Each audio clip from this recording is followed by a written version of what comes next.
All right. Top five. I'm feeling alive. Okay. We got a good one today. I like what we did last time. We didn't really actually rate them. We just talked about, different scenarios and categories within that top five. Right. So today, what I was hoping we talk about is what are the top ways and excuses that you've used to get out of work? And caveat here. Yeah. Let's not talk about the obvious ones like, oh, there's a death in the family. You know what I mean? Which is probably one of the most common ones. Oh, yeah. Whether they're true or false. But let's stick to some of the, the ones on the fringes. Get creative. No. I mean, because at the end of the day, the death in the family one is bullshit these days anyway. Because more often than not, people nowadays hate other people. This, we're all unified group or whatever is total horseshit. Especially family. They way more care about animals. Like, you're better off being like, my cat died than you are to be like, my great aunt died.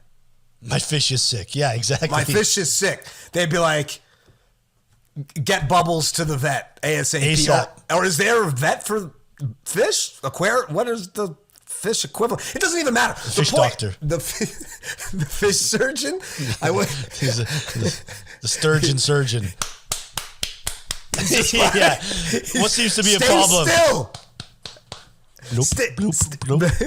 But no, for real. Like, that's legitimately a thing now. Because you're better off using it for the animals because people have just seemingly don't care that much. But to get into one of mine, which, okay, so it's like a partial excuse, but it was like somewhat true as well. Okay.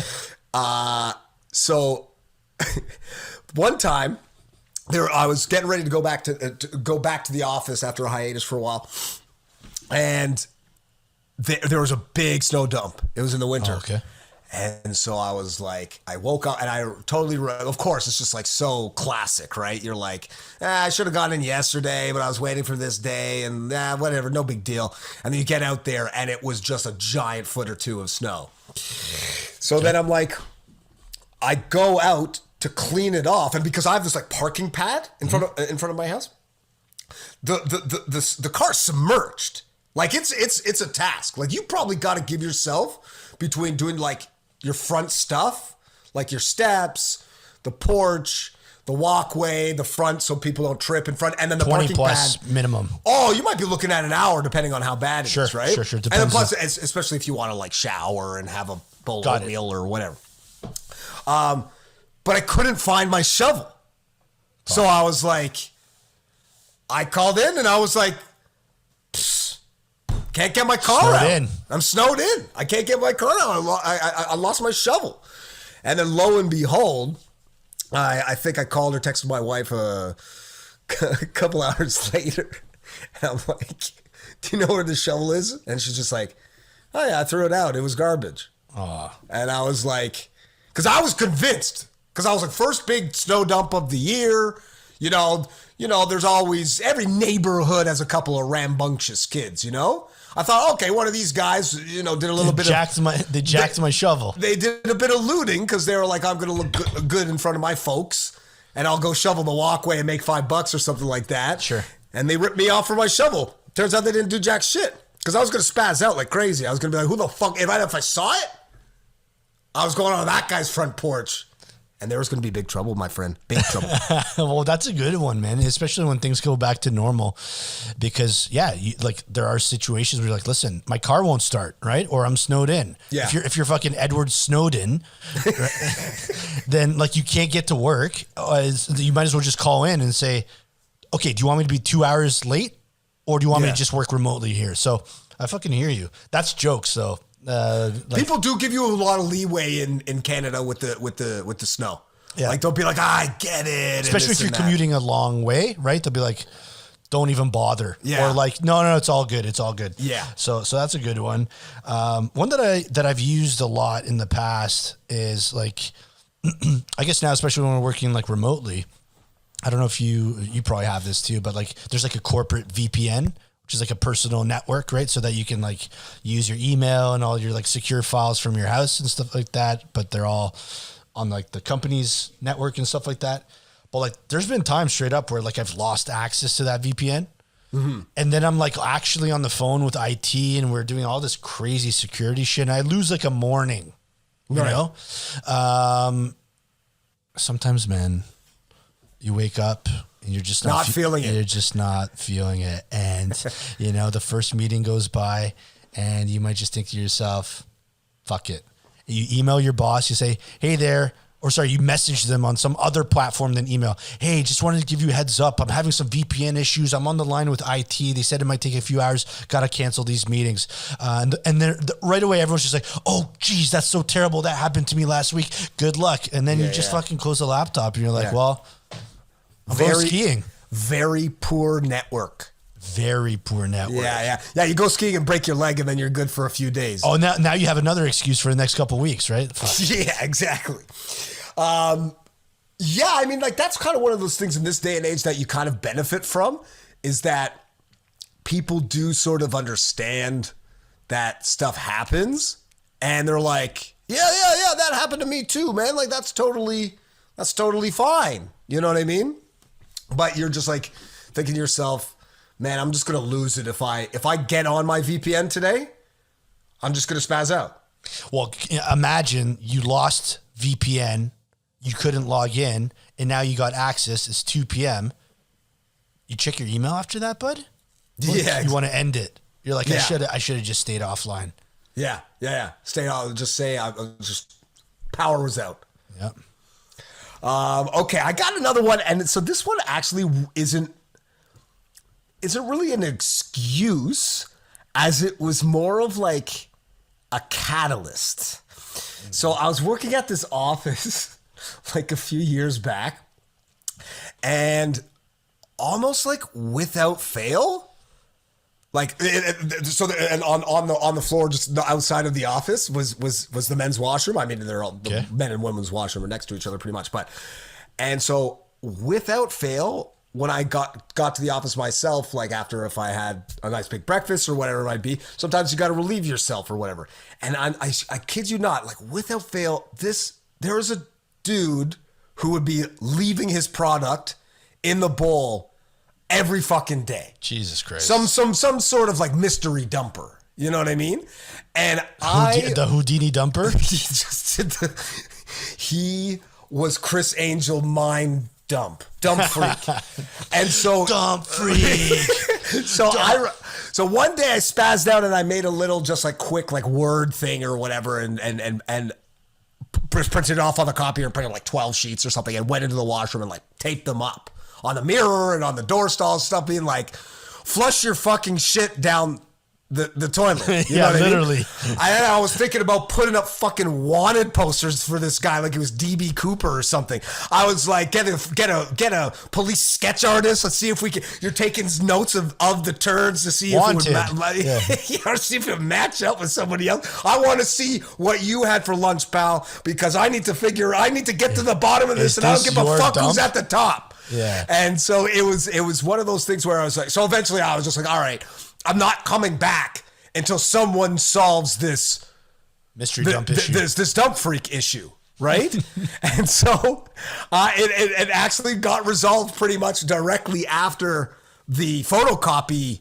What would you say? Graffiti or postering. Yeah. But it was like, for me, it kind of goes back to what we were talking about last week a little bit. I was like, I mean, there are the odd times maybe you know, at home, you close the lid, you go for a shower, maybe there's a little forgetfulness or something. Not every day. First of all, not every day. Second of all, not in a professional environment. Yeah. Like you're going to go in there and like, because there is nothing more infuriating than when you open up the door to the stall to relieve yourself and there's a big coiler there just looking at you right in the face. Talk about starting off and I get to work at like 7 a.m, man. Like talk about putting your fucking. Maybe it's the janitor. Fuck, it could be. I mean, no, those guys usually have bad diets, poor diets, but this shit was something else altogether, and it was foul. And I mean, like, you don't want to look at anybody else's product at all, like, no matter what the case is. And you're just like, this fucking dude thought it was fine, like, to just like go around taking poops anywhere he wants and just taking off.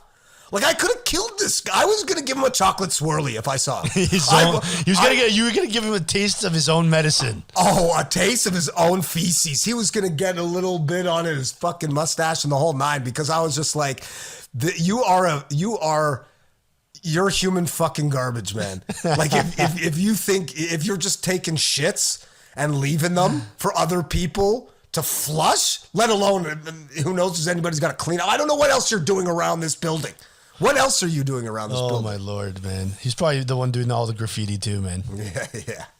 Well, listen, I can't beat that. That's for sure. But I do think that there is something special about the like injury/rehab excuse, because nobody in the workplace wants to be known for denying you your rehabilitation.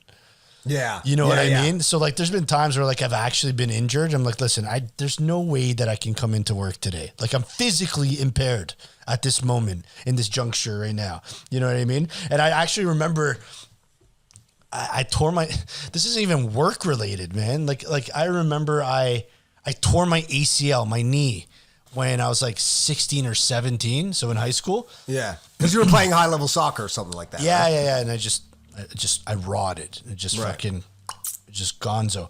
And listen, that's a bad injury, but it's a year, right? And you get your surgery and then you do like 3 months of hard rehab and you're basically running again. And then in 6 to 9 months, like, you could go play soccer, right? Or you get back to your hockey or whatever it is.